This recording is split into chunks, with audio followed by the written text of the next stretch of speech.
Muy buenos días tengan todos ustedes. A nombre del Hospital General Acámbaro, Miguel Hidalgo, les damos la más cordial bienvenida a estas octavas jornadas médicas en las cuales estaremos presentando temas concernientes a la importancia del manejo de la vía aérea. Primeramente quiero agradecer a todos los profesores que con su profesionalismo y experiencia hicieron posible este programa académico, el cual es muy completo e interesante. Gracias por su tiempo, gracias por su compromiso. De igual manera, quiero agradecer a la Universidad Celaya a través de la Escuela de Medicina, que cada año nos otorga el aval universitario para que este evento tenga el valor académico correspondiente. Su servidor, el doctor Rafael Maldonado Martínez, jefe de enseñanza, les da la más cordial bienvenida a todos ustedes y agradece su presencia y esperando disfruten de este curso. Me corresponde dar un panorama general de lo que será estas octavas jornadas médicas, importancia de la vía aérea.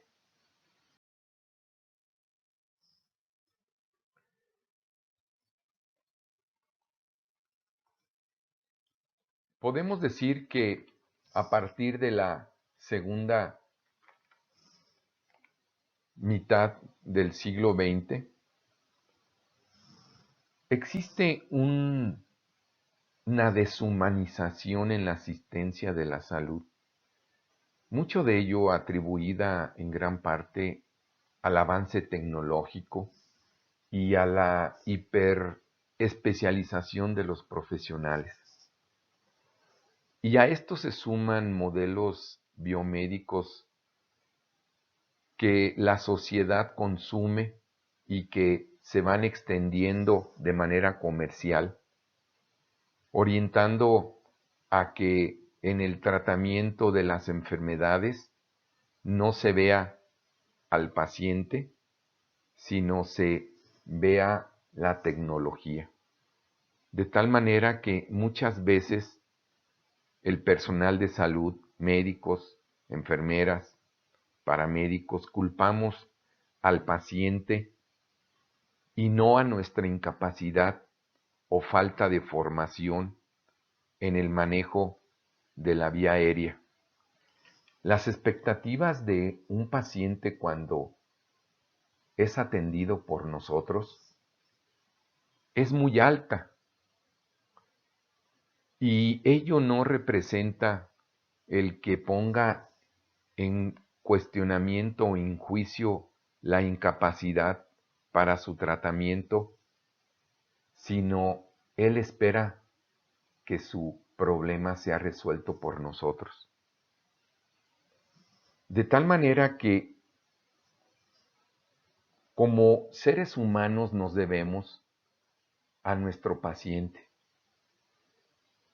Ello es causa de muchas demandas en salud, en derechos humanos, en la Comisión de Arbitraje Médico.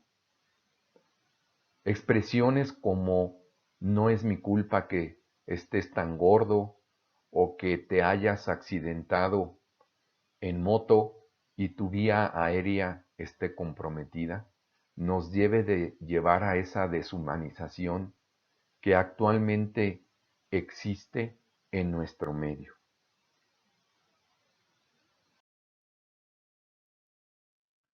Para ello, debemos de saber que el manejo de la vía aérea corresponde a una habilidad de alta formación en el personal de salud. Es decir, de todas las habilidades que un médico o personal de salud o paramédico debe de tener, no hay otra más importante que la de mantener la permeabilidad de la vía aérea. ya sea en un ambiente hospitalario o fuera de él. El hecho de mantener la permeabilidad de la vía aérea tiene un rol en el paciente con algún grado de dificultad, nada es fácil, y de tal manera que podemos encontrar la obstrucción de la vía aérea. Obviamente, la permeabilidad va a facilitar las maniobras en el intercambio de oxígeno y dióxido de carbono. De esta manera, evitaremos complicaciones, recordando que la muerte biológica del cerebro ocurre de 4 a 6 minutos si no existe una oxigenación a través de la ventilación. Y muchas veces se piensa que la intubación endotraqueal es la premisa para el manejo de la vía aérea, olvidándonos de la valoración previa de si el paciente se encuentra, a pesar de estar inconsciente, con esfuerzo respiratorio o con algún murmullo vesicular que podamos considerar que no debemos de intubar de primera instancia. Bueno, como esta diapositiva dice, el eslabón primario en la cadena de la sobreviva, pues es la vía aérea. Dicho en otras palabras, la importancia de la vía aérea inicia con la vida misma. Es tan importante el primer esfuerzo respiratorio en el recién nacido para que los neumocitos tipo 2 produzcan el surfactante necesario y ocasionen un cortocircuito pulmonar. De tal manera que esto lo podemos llamar como un Big Bang de la vida en todo ser humano. Desde un punto de vista bioético, se habla de un proceso biológico que un suceso está precedido por otro, a lo que le denominan continuum vitae, lo que hace imposible establecer barreras biológicas.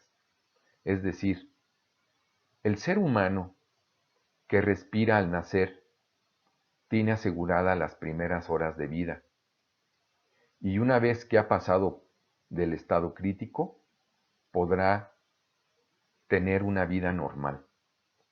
Todos hemos hecho o realizado una nota médica en la que anotamos, lloró y respiró al nacer. Esta es la importancia de la vía aérea.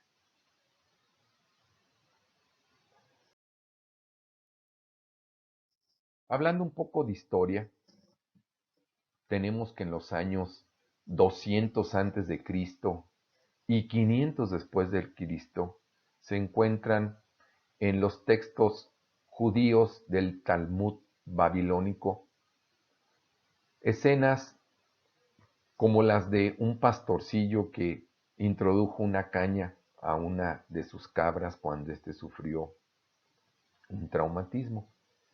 1000 años después, Andrea Vesalius, que ya no suena familiar el nombre, de igual manera inserta una caña en la vía aérea de uno de sus pacientes para ocasionarle presión positiva.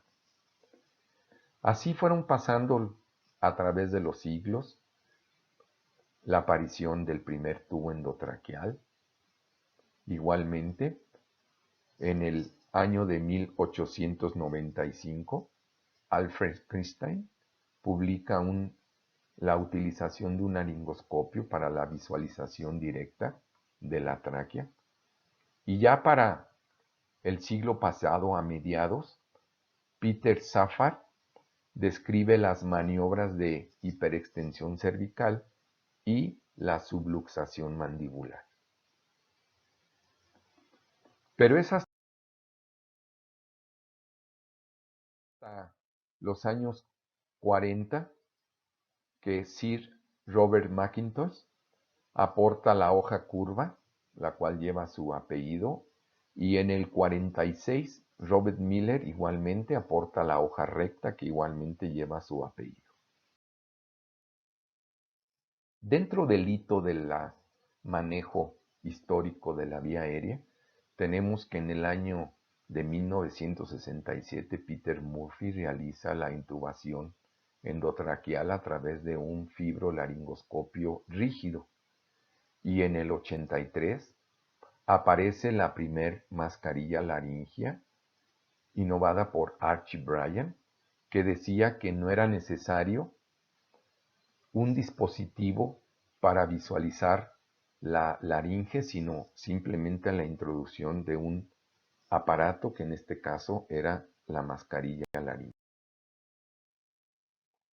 Hablando de ventilación mecánica, igualmente existen textos en la mitología egipcia en la cual se habla que Isis revivió a su marido Osiris dándole respiración de boca a boca, así como en la Biblia. Igualmente revivían a los niños dándoles respiración nasal, o en el Talmud babilónico. Igualmente en el siglo XVI Paracelso ya recomienda la utilización de grandes fuelles, lo que posteriormente representó barotraumas. Aparecen en el siglo XVI las primeras recomendaciones sobre ventilación boca a boca. Y nuevamente Vesalio describe las primeras ventilaciones mecánicas. En el siglo XIX se descubre el oxígeno y en el siglo XX ya aparecen los primeros ambús. Y es hasta 1908 que Drager, conocido ampliamente por todos nosotros por sus equipos comerciales, saca a la luz comercial el pulmotor. Y de esta manera pues comienza una nueva era en cuanto a la ventilación mecánica.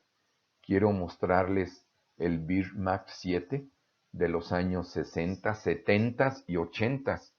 Y todavía a mí me tocó utilizarlo en los años 90 durante mi residencia. Era el único ventilador. Esto era de presión, no había volumétricos y con ellos ventilábamos a los pacientes de terapia intensiva con gran éxito. Es decir, no teníamos los grandes ventiladores electrónicos de ahora, volumétricos, con todas las ventajas que ello representa para el paciente. Pero aún así, éramos clínicos y sacábamos adelante a los pacientes. Muy importante resulta la anatomía en el manejo de la vía aérea. Es fundamental para que todo personal de salud que esté en prehospital o salas de urgencia u hospitalización tenga el conocimiento básico de lo que es la anatomía de la vía aérea. Hablamos de una vía aérea superior compuesta por nasofaringe, que no es otra cosa más que los conductos nasales y cornetes, la orofaringe, que es la base de la lengua, y la laringe, que es, como aquí vemos en este esquema, la epiglotis con su valécula, con los pilares, con las cuerdas bucales, y podemos ver al fondo los anillos de la tráquea que representarían el inicio de la vía aérea inferior. Esto en condiciones anatómicas normales no representa mayor problema. No tendremos algún tipo de variante y sus componentes están bien definidos. Su abordaje no debe de representar ninguna dificultad teniendo el conocimiento anatómico y el entrenamiento. De tal manera que la instrumentación debe de hacerse de manera convencional. Y aquí tenemos parte de la anatomía, tanto de las vías aéreas superiores como de la vía aérea inferior. Pero ¿qué es lo que sucede cuando nos encontramos con estos casos de la limitante de la apertura bucal? O bien cuando grandes adoncias, ¿verdad? Con dientes centinelas o macroglosias que nos impiden totalmente una visualización de lo que es la vía aérea y grandes eventos eh, obstructivos, tumorales, que totalmente va a ser imposible el manejo convencional de la vía aérea. Y hablando de ventilación, de igual manera nos encontramos con variantes de malformaciones anatómicas, o como en este otro paciente cuya barba nos va a impedir tener una ventilación adecuada por el mal sello de la mascarilla facial, y que no podemos tener una presión positiva adecuada. De tal manera que igual los pacientes obesos representan pues una de las características más difíciles de la vía aérea, por lo que es importante acercarnos al paciente para comentar acerca de la dificultad de su manejo en la vía aérea.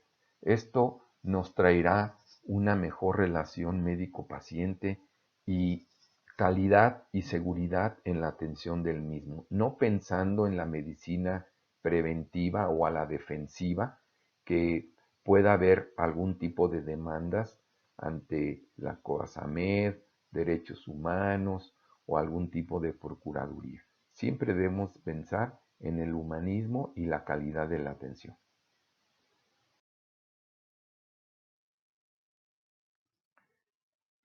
En todas las capacitaciones de obstetricia siempre les hago referencia al Colegio Canadiense de Obstetricia, en el que nos dice que hay que, primeramente, identificar.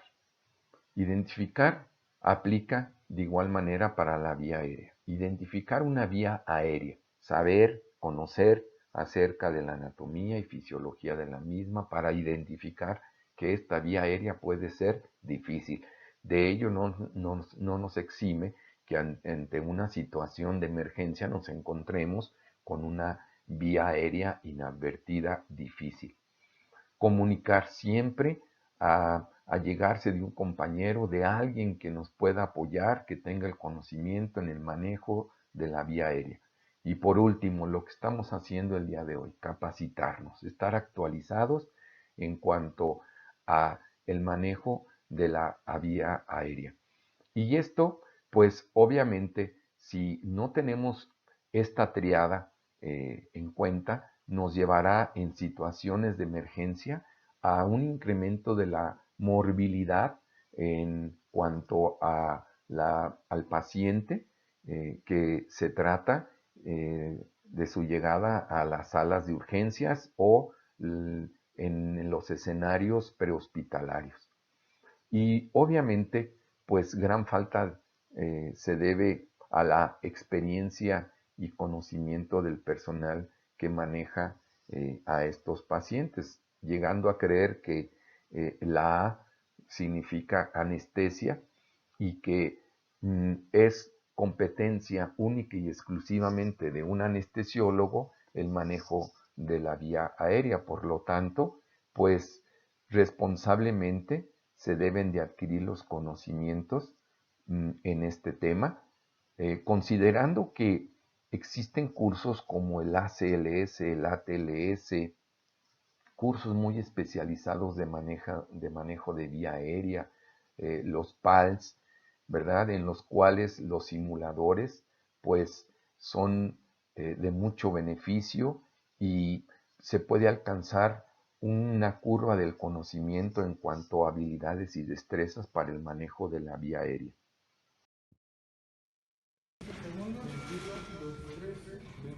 15 segundos, no responde el tórax. Esta es la frecuencia y esta es la oximetría que tiene. El Hospital General Acámbaro, siempre a la vanguardia de los Pesa cursos de aproximadamente 3 kilos. capacitación, como en este caso el de reanimación neonatal, Vamos a cuyo 2, 3, 6, lo etapa dejamos en y 9. manejo de la vía aérea es fundamental. En 10 minutos. Siempre pugna por que todo el personal médico, de enfermería, ¿Cuerdas así vocales? como el personal de formación, becarios, estén siempre capacitados en el Faltan 30 manejo segundos. del paciente crítico. El Hospital General Acámbaro cuenta con instructores certificados, capacitados. El tórax no responde. De hecho, este curso de reanimación neonatal, si no es el mejor, sí uno de los mejores en el estado por su tecnología y por el número de instructores certificados con que cuenta el Hospital General Acámbaro, lo cual nos lleva al éxito en cuanto a la capacitación de todo el personal que asiste.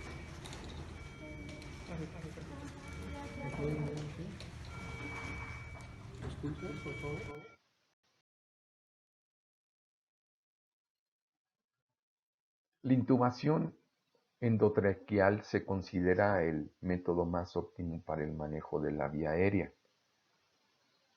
No debemos olvidar la valoración que ya mencioné anteriormente y que puede haber maniobras básicas que puedan dar certeza a la permeabilidad de la vía aérea, como el simple levantamiento del mentón, no así la subluxación de la mandíbula, lo que ya amerita una capacitación especial y que si no se tiene en cuenta que puede haber una lesión cervical, podemos lesionar más al paciente. De hecho, cualquier tipo de entrenamiento nos puede llevar a una falla y con ello a complicaciones.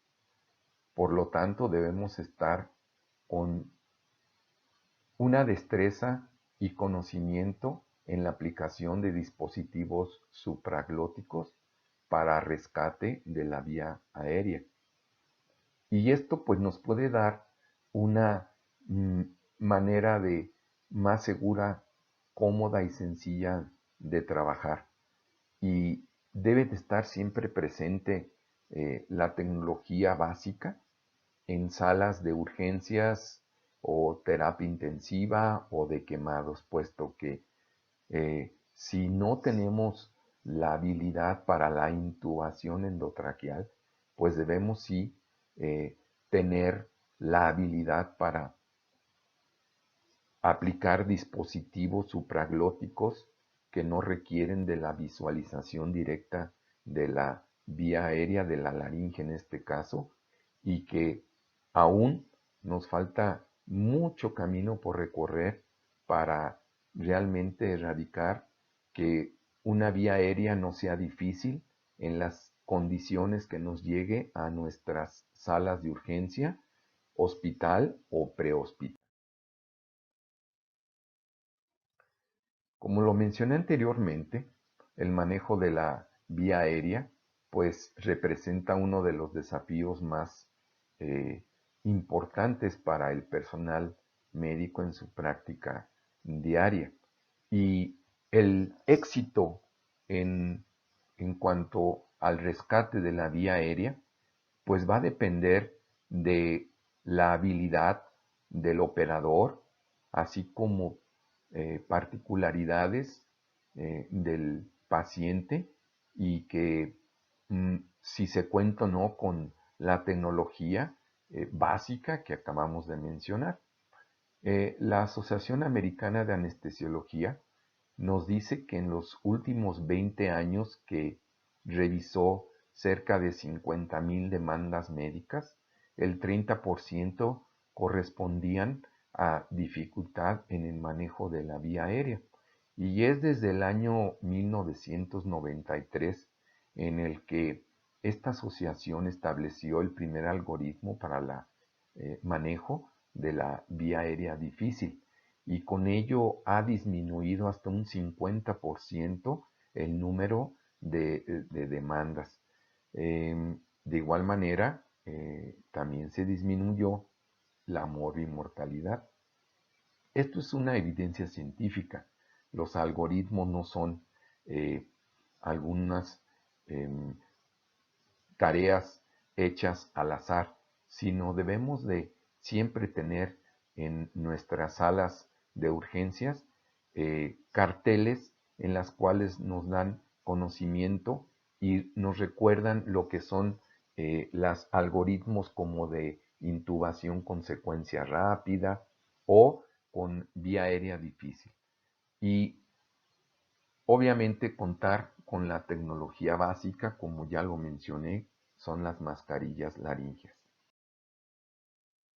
Y el manejo de la vía aérea comienza en el escenario prehospitalario, en el cual permeabilizar una vía aérea es un alto reto para el personal. Igualmente estabilización cervical para evitar complicaciones y seguridad en el traslado. De ello nos hablará el doctor Omar Rojas, experto en este tema. No queremos que nos pase lo siguiente, ¿verdad? Que un grupo de paramédicos maneje así a un paciente politraumatizado. Hablando de la evaluación de la vía aérea, siempre debemos de prever que una vía aérea puede ser difícil. Por lo tanto, hay que escuchar al paciente, independientemente que esté alerta o consciente o inconsciente, debemos de hacerle la primera pregunta: ¿cómo te llamas? Y cualquier paciente nos responderá su nombre.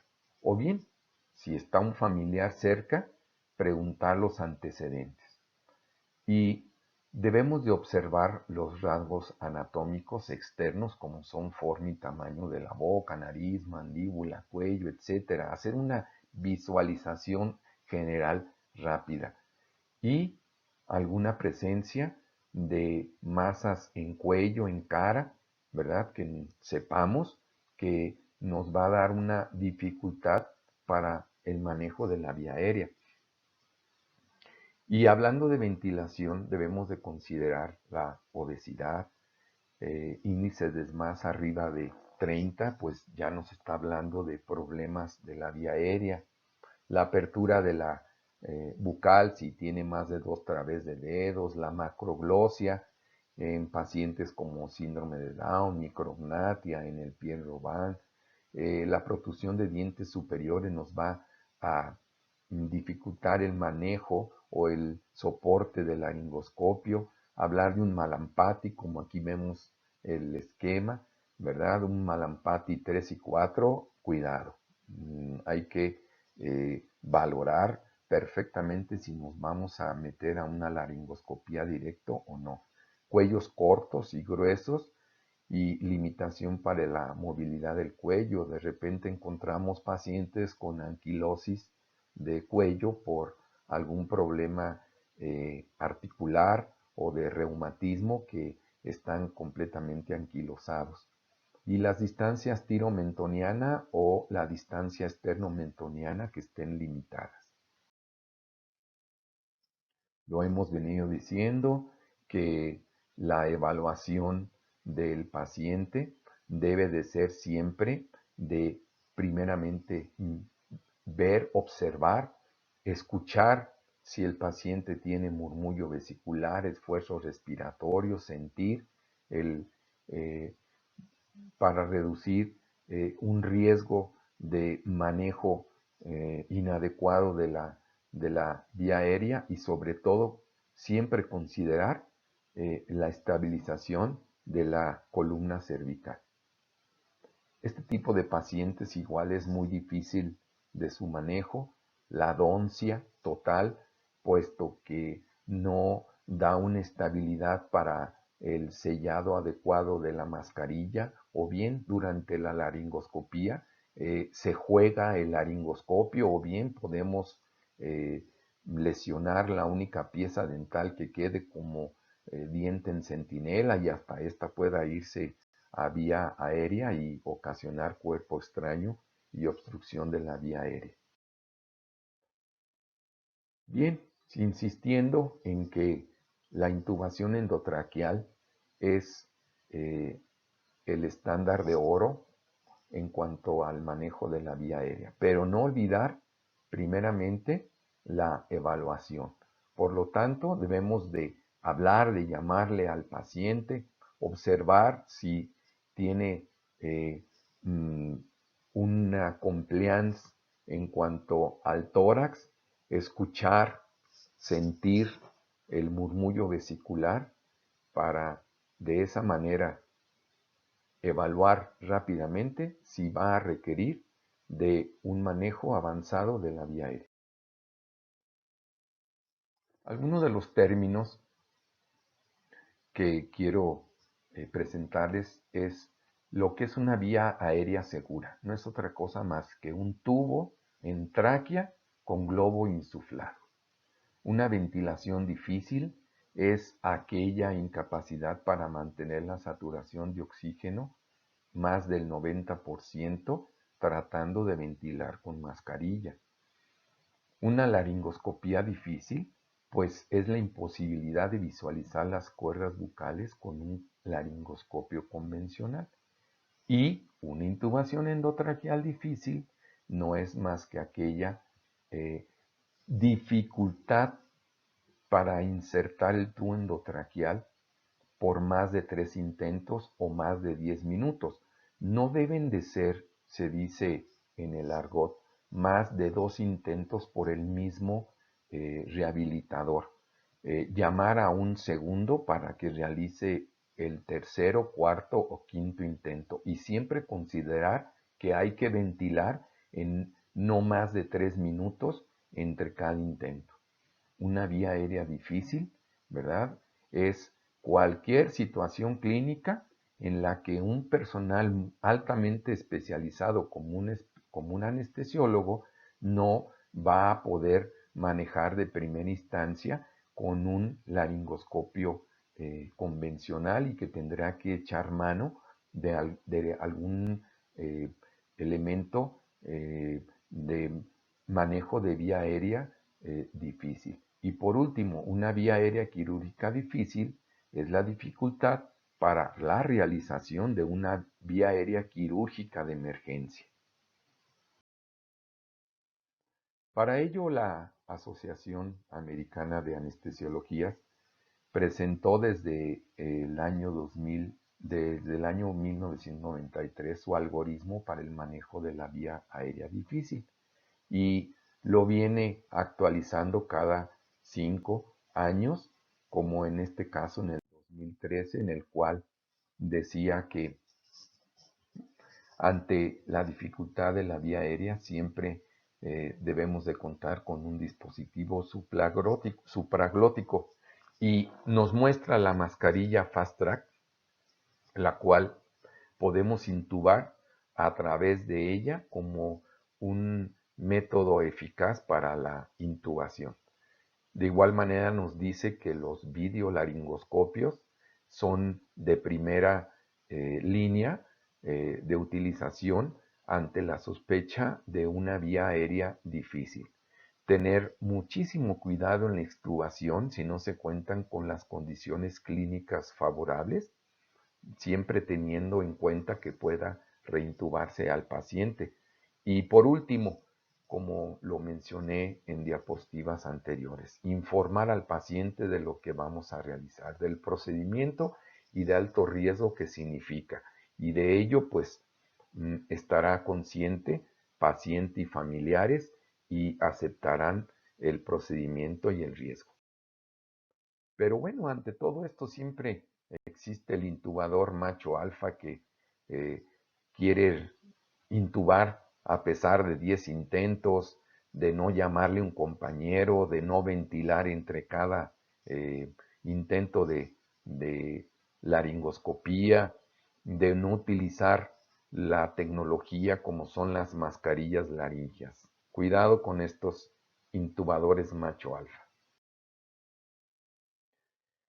Y actualmente nos enfrentamos ante la nueva realidad del manejo de la vía aérea.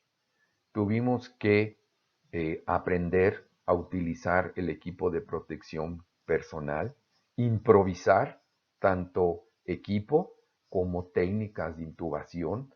No estábamos muy acostumbrados a intubar con caretas, con gogles, con pacientes en condiciones de ultra urgencia, y no por ello se dejó de atenderlos oportunamente.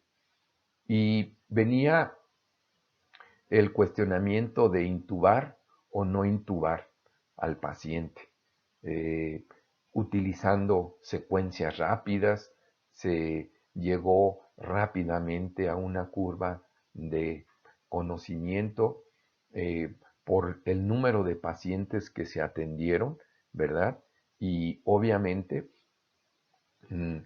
se utilizaron equipos de alto flujo como los CPAP, mascarillas laríngeas siempre presentes y altos flujos de oxígeno, lo que daba pues el alto riesgo de eh, mm, estar promoviendo aerosoles y contaminando no solamente la sala, sino todo el ambiente hospitalario, y eh, mucho personal prehospitalario que se contagió por el traslado de estos pacientes de su casa hacia el hospital.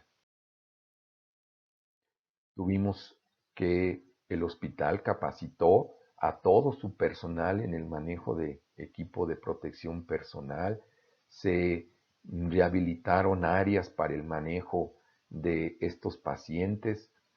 Igualmente a personal no clínico también se capacitó para los códigos de traslados intrahospitalarios de los pacientes COVID o bien de los cadáveres COVID.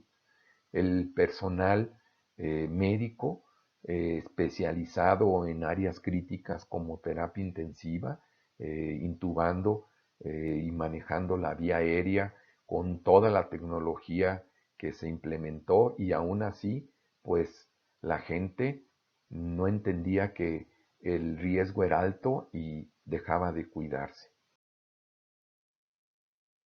Dentro de los aspectos destacados que nos dice la Asociación Americana del Corazón para el manejo del RCP, y que en ello va implícito la vía aérea, dice que una práctica deliberada y el aprendizaje del dominio es obligado por el personal que se encuentra inmerso en una reanimación cardiopulmonar. Todos estos modelos nos hablan de la adquisición de habilidades y destrezas en cuanto a la repetición de un entrenamiento, ¿verdad? Y que el aprendizaje de dominio es el entrenamiento deliberado, ¿verdad? Para llegar a un aprendizaje y dominio de la vía aérea.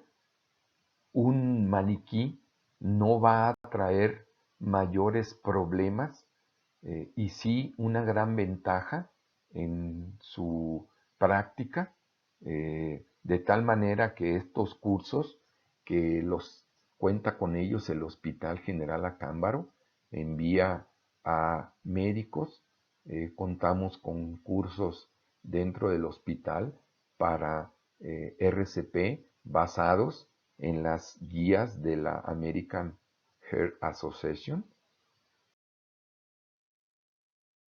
Y ya como conclusiones, debemos de considerar que los procedimientos anteriormente descritos pueden ocasionar una alta morbilidad y mortalidad. Por lo tanto, se requiere de un entrenamiento continuo por parte del personal de salud que lo realiza. Debemos de disponer de algoritmos locales. Cada hospital, cada área cuenta y sabe con su material, su personal y cómo debe de hacerlo el manejo de la vía aérea. Pero sí es importante contar con carros de intubación difícil que disponga cada servicio.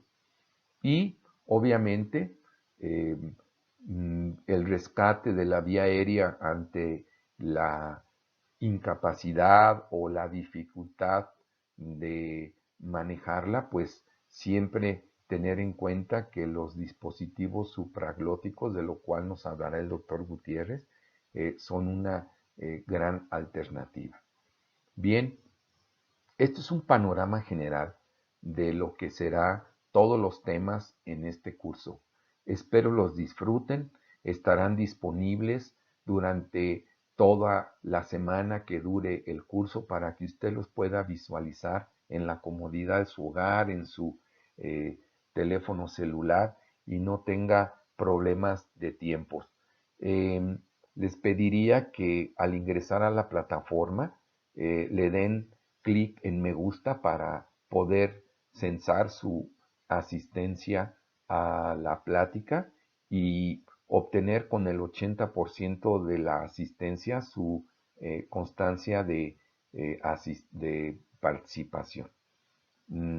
Con ello, pues nuevamente agradezco a mis compañeros, a mis amigos, a los profesores, a la directora del hospital, la doctora Odette Serrano Calderón, por siempre apoyar estos eventos y ahora pues gratamente es profesora del curso y espero pues le sea de un alto beneficio para todo el personal que aquí estará disfrutando de estas charlas. Muchísimas gracias y estaremos pendientes de sus comentarios. Buenos días.